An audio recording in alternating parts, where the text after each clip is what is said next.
spent my life pouring out love, time, money, effort, until one evening, while standing beside a dinner table I had prepared, I overheard something that shattered my world. This isn't just a tale of humiliation. It's a story of waking up. If you've ever felt like a ghost in your own home, then maybe you'll recognize yourself here. Feel free to subscribe, and if you're watching, let me know where you're tuning in from. I'd love to hear your story too. I still remember the delicate clinking of crystal glasses, jazz humming low through the house, a house I had paid for. The scent of the roast chicken I had seasoned early that morning filled every room as it slow cooked while I ran errands, all for a dinner I hadn't even been told about. But I stayed. 'Cause Olivia, once again, forgot to mention her parents were visiting. And, of course, everything had to be spotless. Again. I should have walked away when I saw her mother's eyes. Curious, judgmental, glazed with polite cruelty. She looked at me and asked with a half-smile, "And you are?" Olivia didn't hesitate. She laughed like it was a joke she'd told a dozen times. "Oh, that's Margaret, our unofficial maid. Keeps the house in order." They all laughed. Even my son. I stood there, gripping the wine bottle I had brought up from the basement, smiling like I hadn't just been kicked in the chest. As if the ground hadn't vanished beneath me. As if my heart hadn't cracked piece by piece. I quietly excused myself, placed the bottle on the counter, and walked slowly to my bedroom. Their laughter echoed behind me, not one voice stopped it. Not even Ethan's. Not even to say, "That's my mother." Not a word. I didn't sleep that night. I sat on the edge of the bed, staring at the door I painted myself years ago, back when we first moved in. I thought of the day I signed the mortgage. My name. My credit. My down payment. Ethan had just finished college. Olivia wasn't even in his life yet. They had nothing. I gave them everything. And now I was just the maid. The next morning, I got up and made coffee like I always did. I fed the cat Olivia only pretended to care about. When she came downstairs in her yoga leggings, glued to her phone, she didn't even look up to say hello. I waited. Eventually, she glanced at me. That's when I handed her a small bundle, a ring of keys. Front door. Back door. Garage. Mailbox. She frowned. "What's this?" I smiled. "Good luck making the mortgage payments now." She blinked. "What?" I didn't answer. I just walked past her, calm and quiet, down the hallway filled with photos I had framed, past the furniture I had picked out, along walls I had painted by hand. I didn't pack anything. I took just my purse and the coat I wore the day I brought Ethan home from the hospital. I didn't even say goodbye. I heard Ethan calling my name from behind as I opened the front door. He ran after me barefoot across the driveway, but I didn't turn around. I didn't slam the car door, I closed it gently. 'Cause something in me had broken, but not the way they expected. It wasn't anger. It wasn't grief. It was clarity. And clarity is quiet. Doesn't yell. Doesn't beg. Simply knows. And I knew. For the first time in my life, I was done. I didn't know exactly where I was going, but I knew where I wasn't staying. In my rearview mirror, the last image I saw was Ethan standing in the driveway, stunned, completely unaware of what he'd just lost. And honestly, I didn't fully grasp it either. Not yet. They say you don't realize you've been drowning until you finally breathe. That first night, I slept in a small apartment my great-aunt Ruth had left me. It didn't feel like freedom. Not yet. Felt like silence. Heavy silence. Kind that wraps around everything like dust. Place smelled like time, like old wallpaper, groaning radiators, and scuffed floors that creaked like they remembered better decades. I dropped my purse on the kitchen table and stood there, unsure whether to cry or laugh. I did neither. I just stood there, staring at chipped tiles, thinking about the house I had just walked away from. But it hadn't been a home for me in a long time. The next few days passed like I was a ghost in someone else's life. I slept on the couch because the bed frame in the bedroom had collapsed years ago. I ate peanut butter on toast, microwaved soup. I didn't call anyone. Not because I had no one, but because no one had called me. Not Ethan. No message. No text. Not even a quick email. I figured Olivia had told him to stay quiet. Or maybe worse, maybe he didn't care at all. I kept thinking about that dinner. About the way they all laughed. About how my son had laughed. I had raised him alone after his father left us. I sacrificed my career, my dreams, my sanity. I cleaned motel bathrooms overnight and stocked shelves at dawn to keep him fed, clothed, warm. When my parents passed and left me a modest insurance payout, I used every cent of it to buy that house, his sanctuary. I never asked for rent. I never expected him to pay a dime. And somehow, I became the help. That night, I started writing in old spiral-bound notebooks, the kind I used to buy for him in middle school. Page after page. Not for anyone else. Just for me. I wrote about the things I'd never said out loud. About how I'd stand in the kitchen waiting for him to say, "Thank you." About how I cried in the garage while they went out for dinner and didn't invite me. About how I used to fake being asleep just so I wouldn't hear them mocking my favorite TV shows in the living room I paid for. Then one afternoon, while searching for a light bulb in the upstairs storage closet, I found something strange, an old rusted metal trunk that used to sit beneath Ruth's sewing machine. It was heavy, dusty. I pulled it open, expecting to find buttons and spools of thread. But instead, I found letters. Dozens of them. One in particular caught my eye. It had my name on it. The handwriting was unmistakable, Ruth's. The envelope was dated nearly 30 years ago. If you're reading this, then you came back. And I'm so sorry you had to. My heart pounded as I unfolded the pages inside. They were yellowed with time, delicate at the edges. There were hospital forms, notes, a single black and white photograph of a newborn in a hospital blanket. But it wasn't Ethan. There was a name, Michael Jameson. I read the letter 3 times before the words made sense.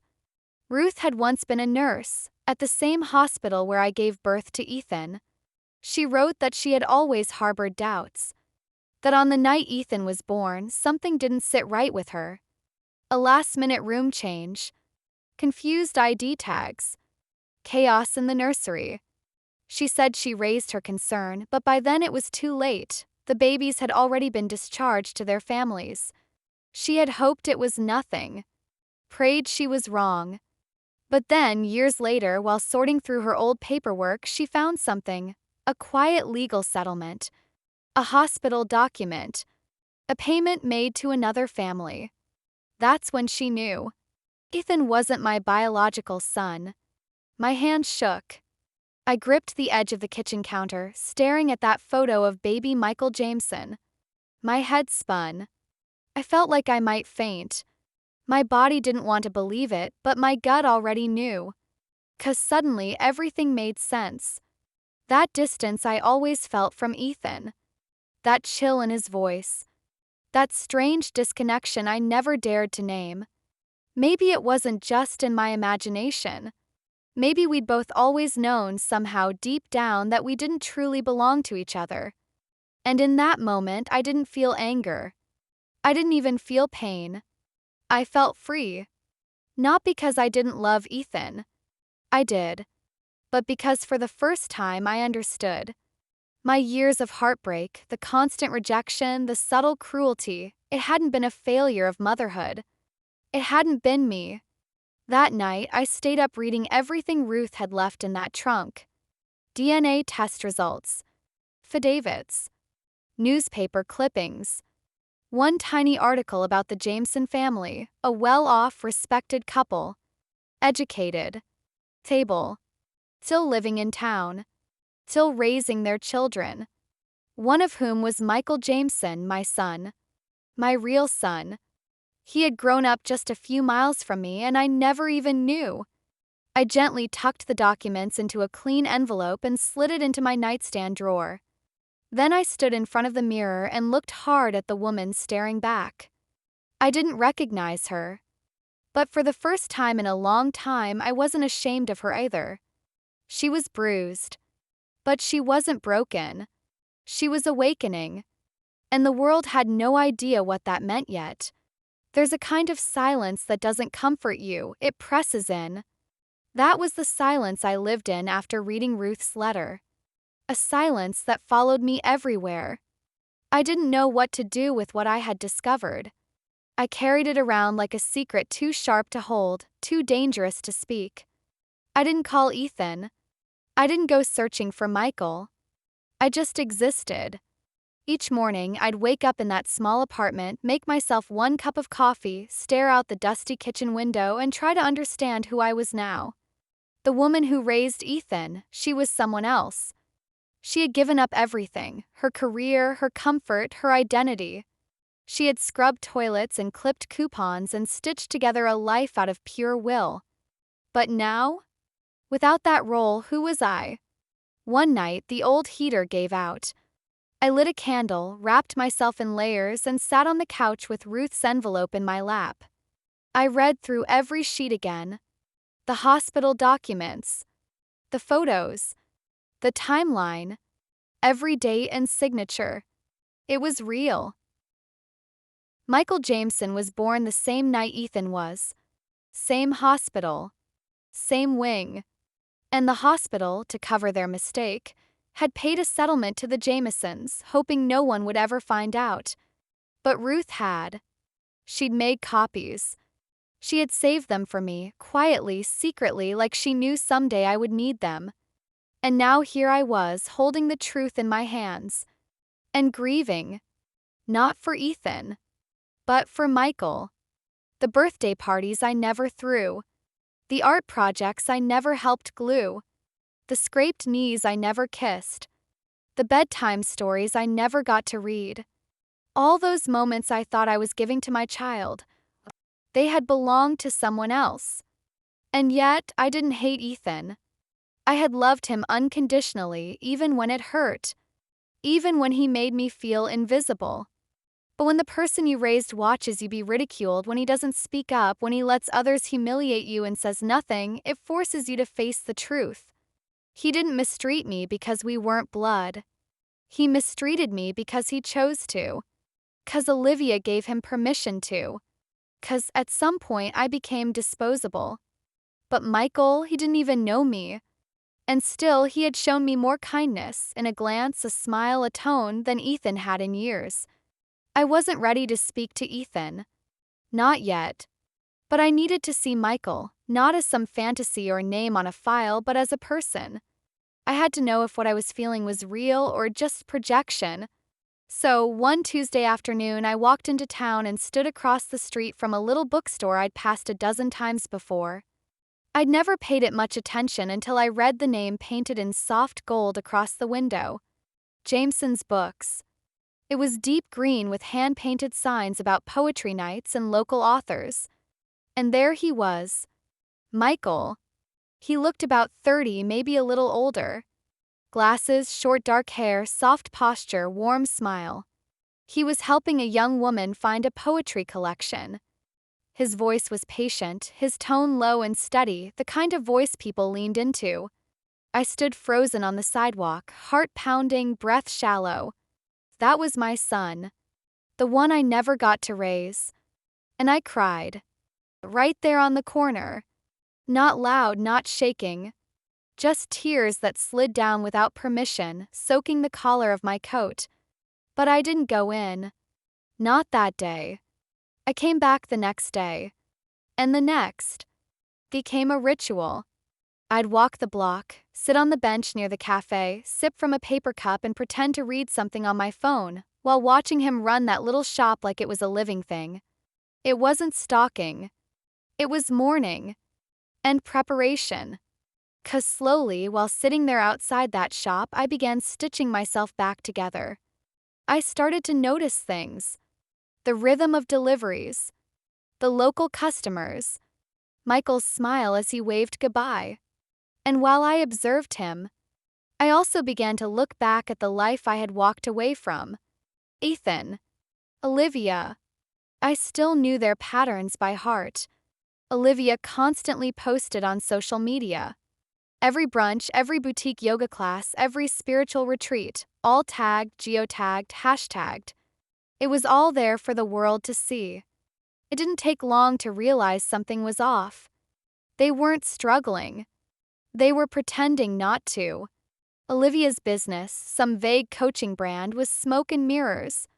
Paid followers, rented office space, fake testimonials. And Ethan? He'd quit his job 6 months earlier. Olivia called it manifesting a new path. I called it what it was, reckless. They were living in a glass house and I could see every crack. I didn't tell anyone what I was learning. Not yet. But I started keeping a second notebook. Not like the first one where I poured out feelings and regret. This one was structured. Cold. Strategic. Dates. Bank records. Business names. Public filings. I wasn't just grieving anymore. I was preparing. They thought I was gone. But I was more present than ever. And they were about to remember exactly who I was. The first time I saw Michael up close, I couldn't even speak. It was a rainy Thursday. The bookstore was quiet. He was restocking biographies, humming softly to himself. I'd lingered too long under the awning across the street, and when he looked up, our eyes met through the glass. He smiled. Not big, just polite kind. Kind of smile you give a stranger on a slow day. 'Cause that's what I was to him. A stranger. My chest clenched. I looked down quickly, fumbled with my phone, and walked away fast, too fast, ducking around the corner before the tears hit. How do you tell someone that their entire life was built on a mistake? How do you look into the eyes of a grown man and say, "You're not who you think you are"? And neither am I. I went home, pulled out Ruth's letter again, and read it another 3 times. She hadn't just stumbled on the truth. She had verified it, documented it, protected it. The name Michael Jameson wasn't a theory. It was confirmed. Ruth had seen the settlement papers herself. The hospital had never told me because they never intended to. And the Jamesons, they must have known something. Maybe not the whole story, but enough to take the hush money. I wasn't interested in punishing anyone. Not them. Not the hospital. Not even Olivia. I just wanted to know him. To see if the ache I carried in my chest could be quieted by the truth. So I returned. Not every day. Just often enough that I became a familiar face. I'd walk in, browse the shelves, buy a book or two. Michael would ring me up himself. "Good choice," he said once, with a soft grin. "This one's hard to find lately." His voice was calm, familiar in a way I couldn't explain. When his fingers brushed mine as he handed me the bag, I nearly lost it. "You own this place?" I asked carefully. "Sort of," he replied. "My parents helped me start it. They're retired now. I run it full-time. Course they helped him. Course he had support. Not like Ethan, who had me and still treated me like I was just the wallpaper in his life. Michael had parents, real ones. Ethan had me, but never wanted what I gave. The universe had shuffled the deck, and we'd all spent our lives playing the wrong hands. Still, I kept visiting, kept buying paperbacks I didn't always read, kept listening to the rhythm of his voice. He started to recognize me. "Back again," he'd say with that easy charm. We'd chat about the weather, about local book fairs, about what kind of coffee the cafe next door served that week. Just small things. I never told him my name. Not yet. It wasn't time. Back in the background of my old life, though, everything was starting to unravel. Ethan sent me a text, his first message in weeks. "Mom, are you okay?" That was it. I didn't answer. I had nothing left to say. But in silence, I kept digging. I checked property records. The deed to the house was still in my name. Olivia had tried to refinance and was denied. She couldn't afford the loan, then had no income. Technically, I could have kicked them out right then, but that would have been too easy. No, I wanted them to feel it. The slow crumble, quiet panic, the realization that the floor beneath them wasn't just weak, it wasn't even theirs. It was mine. Every night I wrote. My second journal grew thick with entries. Not emotions, details. Michael's hobbies, favorite authors, stories from his childhood he shared offhand while ringing me up. I wrote it all down. Not to use against him, but to understand him. To know the son I never got to raise. And the more I wrote, the clearer it became. Ethan didn't fail me because he was switched at birth. He failed me because he chose to. 'Cause Olivia gave him permission. 'Cause somewhere along the way, he decided I was no longer someone worth respecting. But Michael, without knowing me at all, had shown me more grace in 5 minutes than Ethan had in 5 years. And I knew I was getting close to telling him the truth. When the moment came, I wouldn't just say who I was. I'd say everything. About the hospital. About the switch. About the life that had been stolen from both of us. But first, I had to finish watching the life I used to have fall completely apart. Because once the last thread snapped, I wasn't looking back. I never imagined I'd become a shadow in my own life. But sometimes, stepping into the shadows is the only way to see the truth clearly. After that quiet day in the bookstore, when Michael smiled at me like I mattered, like I was just a kind woman browsing poetry, something shifted inside me. Not like lightning, more like sunrise. Slow, sure, undeniable. I wasn't just trying to find a son anymore. I was trying to reclaim myself. I stood a little straighter, spoke a little firmer, bought a secondhand laptop and started typing my notes into files. No longer just scribbles in a notebook, but documents, records, evidence, timelines. I wasn't journaling anymore. I was building a case. And the more I uncovered, the more I realized Ethan and Olivia were living in a fantasy propped up by debt and appearances. The house they lived in? Still legally mine. Olivia's business? A brand held together with buzzwords and filters. I pulled her LLC paperwork, checked public tax records, reviewed every online review and social post. What I found was a hollow empire. Fake testimonials, inflated social metrics, photo shoots staged in homes she'd known, borrowed clothes, borrowed cars. All smoke. No fire. Their credit cards? Maxed out. Private loans? In default. Ethan's student loans? Still unpaid. They weren't thriving. They were suffocating. And I knew if I pulled just one thread, the whole thing would unravel. But I didn't rush. Because there was one more thing I needed to do. Michael. I kept visiting the shop. And each time our conversations grew a little longer. We spoke about books, obviously, but also about life, quiet things. Tea. The sounds of the city. How the bookstore was his safe haven. Once, while we sipped tea at the cafe next door, he looked at me and said, "You remind me of someone." I smiled gently. "A librarian, maybe?" He laughed. "Maybe." That laugh stayed with me for days. Because I didn't just like him. I recognized him. Not just from Ruth's file or the hospital photo, but in the way he moved through the world. The way he listened. The way his calm filled a room without needing to dominate it. I saw my own quiet strength reflected in him. It was in his posture, in his presence. And for the first time, I allowed myself to imagine the life I should have had. Us baking together. Me cheering him on from the sidelines of his soccer game. School projects spread across the dining table. It was vivid. So vivid it ached. But I couldn't go back. So instead, I planned for what came next. The first step? Calling a lawyer. Not out of revenge.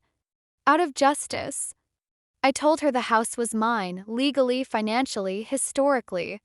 I had made the down payment, paid the mortgage, maintained every square inch. Olivia had never contributed a cent. I still remembered Ethan's words. We'll put it in your name later. No rush. Course there was no rush. 'Cause I was footing the bill. But now the rush was mine.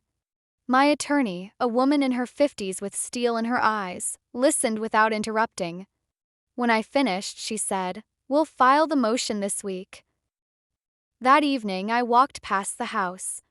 The porch light was on. Olivia sat on the front swing with a glass of wine, scrolling her phone. Ethan was on the couch inside, playing video games. Their world was running on autopilot. They had no idea the foundation beneath them was already shifting. This wasn't about punishment anymore. It was about balance. When the house sold, and it would, they would finally feel what I had felt for years. Powerless. Invisible. Discarded. And maybe, just maybe, they'd finally understand what it's like to be left behind. I didn't scream. I didn't storm in. I just walked. Quiet. Steady. The first domino had already fallen. They just didn't know it yet. I've always believed that silence is stronger than noise. Real strength isn't loud. It doesn't stomp or shout.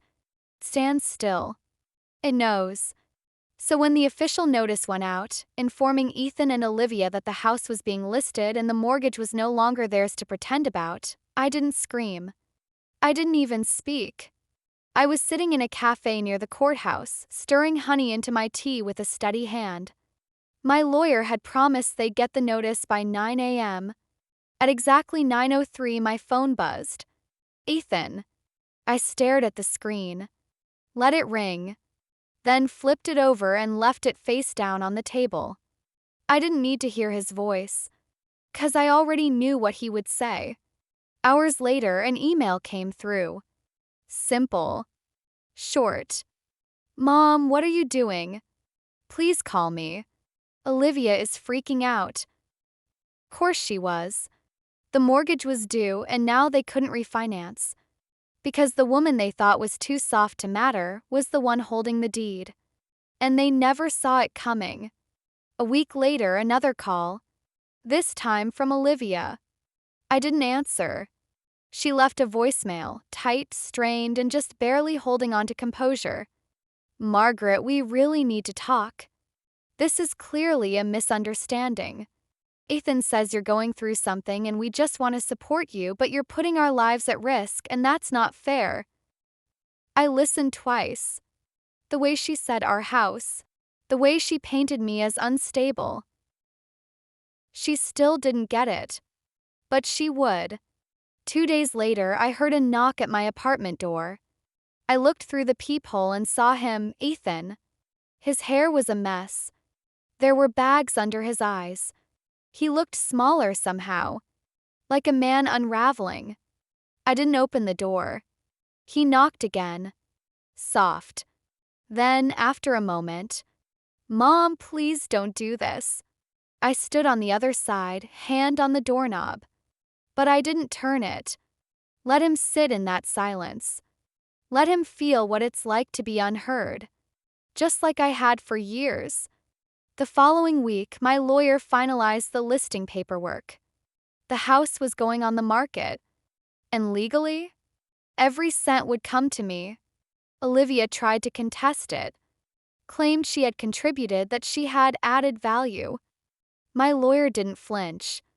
Let her try proving that in court, she said. And of course she couldn't. 'Cause Olivia never invested in anything except appearances. And those were crumbling. Fast. Word spread. Her parents stopped commenting on her curated Instagram posts. Clients began backing out of her brand deals. She made a video, Some long, tearful explanation about generational property trauma. No one bought it. People saw right through the filters. And me? I didn't post a word. I just kept showing up at the bookstore. Michael and I had coffee again.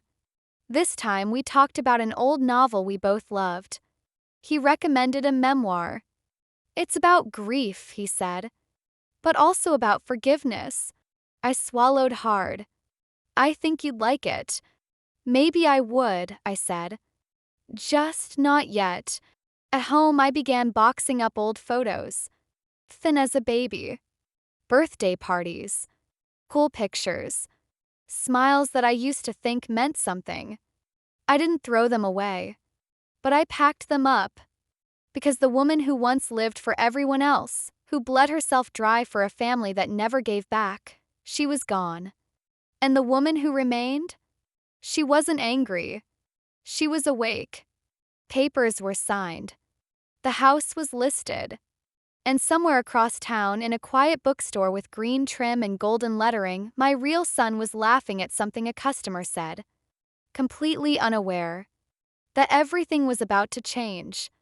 I used to think masks were only for Halloween parties, something people wore for fun, just for show. But Olivia? She wore hers like a second skin. Flawless. Curated. Always camera-ready. She knew how to smile without meaning it.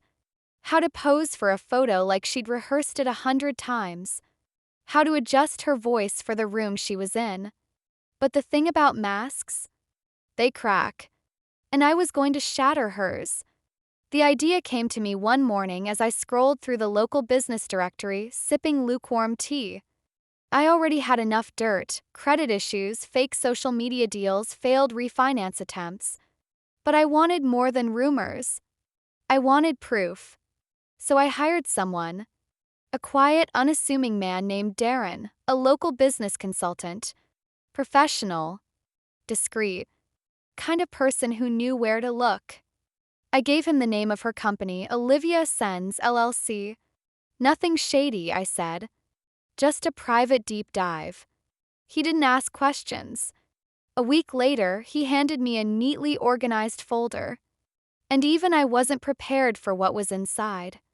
No tax filings for 2 quarters. Invoices forged to appear like payments from real clients, clients that didn't exist. Staged photo shoots in rented homes, passed off as lifestyle makeovers. Her so-called collaborations? Just affiliate links. The numbers she shared? Bought or falsified. It wasn't just exaggerated. It was fraud. I looked at Darren. Would this hold up if someone pushed? He didn't even blink. If this ever went public, she's finished. Professionally. Financially. Completely. And that's when I knew what I had to do. I printed everything. Then I found an address I hadn't visited in years, Olivia's parents. The same ones who had toasted glasses in my house while their daughter reduced me to the help. I sent them the file. No return address. No explanation. Just a simple note clipped to the top. Everything you think you know is a performance. 2 days later, the silence on Olivia's social media was deafening. No stories. No brunch selfies. No breathy voiceovers about rising with the sun. Just a single post, an inspirational quote about being misunderstood. But the comments below it? They weren't fans. The whispers had begun. Then, like clockwork, it all started to fall. Her website went under maintenance. Her next workshop was canceled due to unforeseen circumstances. And the cherry on top? An old neighbor, who still followed her out of curiosity, texted me. You'll never guess what I just saw. Olivia's mom stormed out of their house, screaming into the phone. She looked furious. Whatever happened inside that house wasn't curated, wasn't filtered. It was real. And Ethan? He called again that night. I didn't answer. But the voicemail said everything. Mom, I don't know what's going on. Olivia's parents think we forged documents. Did you send them something? I didn't reply, 'cause for the first time in years he was seeing her clearly. And maybe, just maybe, he was finally seeing himself too. That evening, I walked to the bookstore again. Michael was locking up. He smiled when he saw me. "Back again," he said, holding the door open. "You should just work here at this point." I laughed softly. Maybe I should. We sat on the floor surrounded by piles of new books, sorting them together. No labels. No expectations. He looked over at me, curious. "Why do you come here so often?" he asked gently. I blinked, surprised. Then smiled. "Really?" He nodded. I studied his face. He had my eyes. I hadn't noticed before. "Because," I said, "it feels real in here. Like nothing's pretending to be something it's not." He tilted his head, thoughtful. "Me too." We kept working in silence after that. No more questions. But something quiet passed between us. Not truth, not yet. But something close. A thread connecting us. And for the first time, I didn't feel like a ghost anymore. I used to believe that heartbreak came all at once, a dramatic moment like a slammed door or a loud argument echoing down an empty hallway. But real heartbreak? It's slower. It's the sound of water dripping through a ceiling. Silent. Constant. Until one day the whole roof caves in. And Ethan? He was finally standing in the flood. By the time the house was officially listed, Olivia's carefully built world had started to crumble beyond repair. Her brand was unraveling. Sponsors vanished. Clients walked away. The influencers she clung to stopped tagging her in posts. Her mother, once her biggest supporter, had cut her off financially and, from what I'd heard, emotionally too. And Ethan? He was scrambling. He applied for jobs, any job. But with no degree, no work history, no recent experience, doors stayed closed. Eventually, he moved into a small one-bedroom apartment on the edge of town. I heard about it from my lawyer. I didn't ask. But I didn't celebrate either. 'Cause this was never about revenge. It was about truth. Consequences. Meanwhile, my life, the one they thought I'd quietly disappear into, was growing steadily and quietly. Michael and I kept seeing each other. Always casually. Never forced. We'd have coffee, recommend books to each other, talk about small things like weather and neighborhood construction. Once he asked about my writing and I told him the truth. "I've been working on something, a memoir maybe. I don't know if it'll ever be anything, but I think it's time to tell my story." He looked at me and said simply, "You should. Stories like that matter." He still didn't call me Mom, and I never asked him to, because what we were building wasn't rooted in biology, it was being built on choice. And that made it real. One weekend, we walked through the local farmer's market together. I watched him pick up a jar of apple butter and laugh. "My mom used to make this every fall," he said. And for once, it didn't sting. It didn't hurt. Because he had a mom, and I had a son who never saw me until it was too late. I didn't miss Ethan. I missed the idea of what we were supposed to be. But grief like that is a shadow. Fades with time. And pride? That grows, especially when you begin to love yourself more than you loved their approval. Before the house sale closed, I took one final walk through my old neighborhood. Not to dwell. Not to haunt. To say goodbye. I passed the school where I used to walk Ethan every morning. The swing set where he once laughed so hard he got hiccups. The grocery store where I counted coupons just to afford his favorite cereal. I let it all go. 'Cause I had spent decades giving everything I had to a family that never gave back. And now? I was giving to someone who may never call me Mom, but looked at me with something far more valuable. Respect. Some days that's all we really need. Not redemption. Just peace. And I was finally starting to feel it. It was early November when I got the message from Ethan. Just one sentence. Can we meet? Just once. I stared at it for a long time. It had been weeks since I'd seen him. Weeks of silence. Weeks of unraveling. But there was something different in the tone of that message. It wasn't demanding. It wasn't guilt-laced. It sounded like surrender. I chose the meeting place myself, a quiet park on the far side of town. No memories. No ghosts. Just a bench and a trail around a small, dried-up pond. When I arrived, Ethan was already there, sitting with his hands clasped, eyes cast low like a child waiting to be scolded. I didn't say anything at first. I just sat beside him, not too close. Cleared his throat, voice hoarse. "I'm not here to ask for anything," he said. I want to understand." Without a word, I reached into my bag and handed him the manila envelope, the one Ruth left me. He didn't open it. He just stared at it in his lap like it might explode.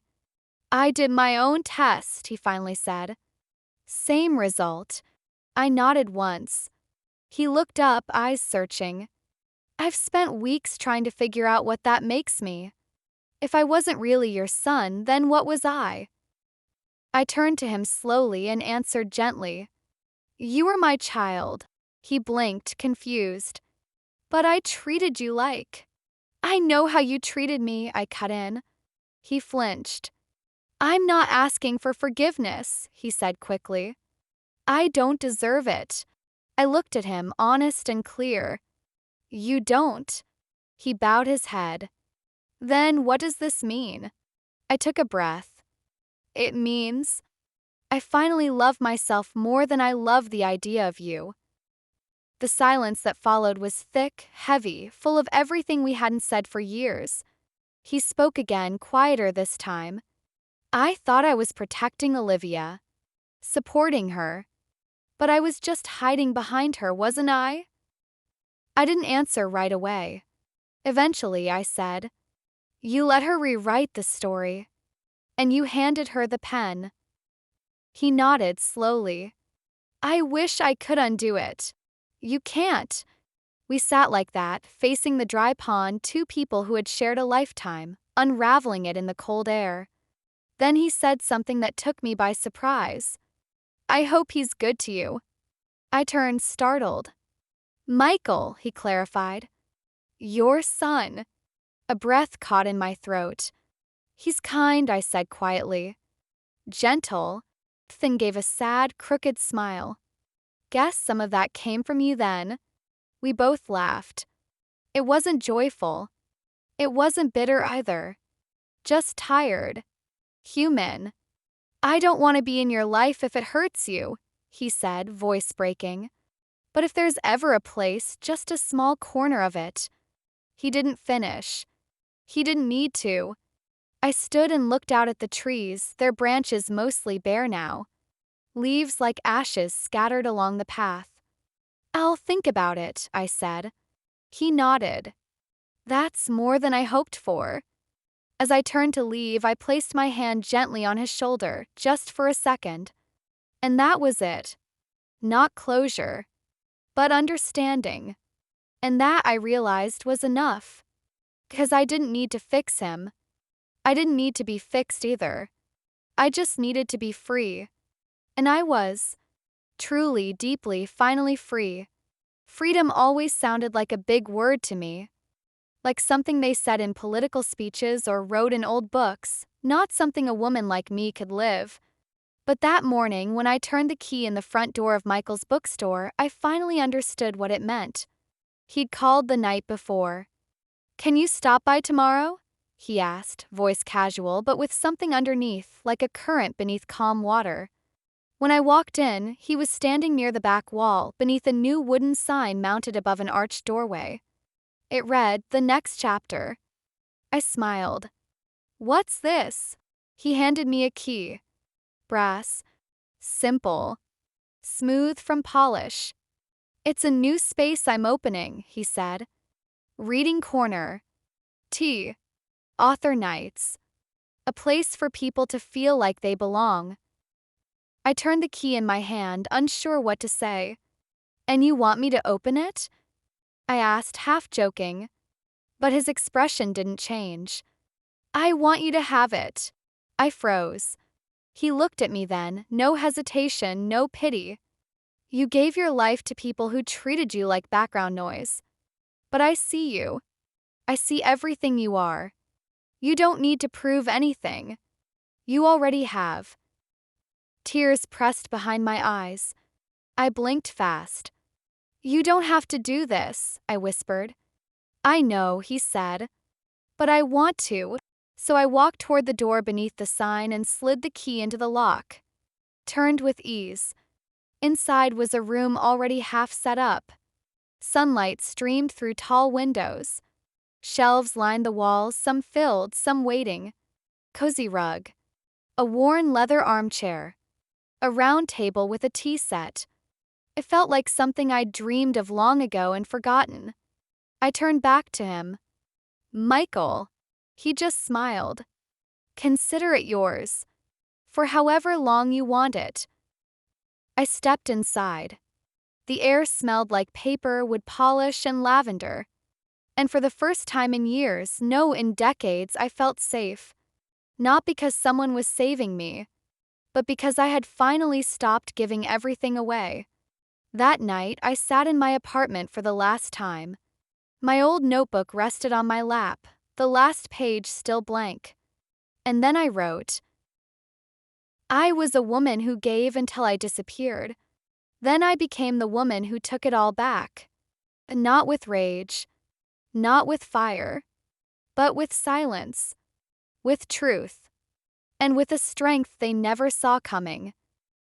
The next morning, I finalized one last thing. I donated a portion of the house sale, the one they thought they could keep, to a foundation that helps women rebuild their lives. Women like me. Discarded. Dismissed. Forgotten. They called to thank me. But I didn't need thanks. Because every time I stepped into that back room of the bookstore, into my space, I remembered who I was now. Not Ethan's mother. Not Olivia's maid. Margaret Walker. Woman. Survivor. Author of her own ending. I never needed permission to begin again. Just a key. And this time, didn't unlock someone else's life. It opened mine.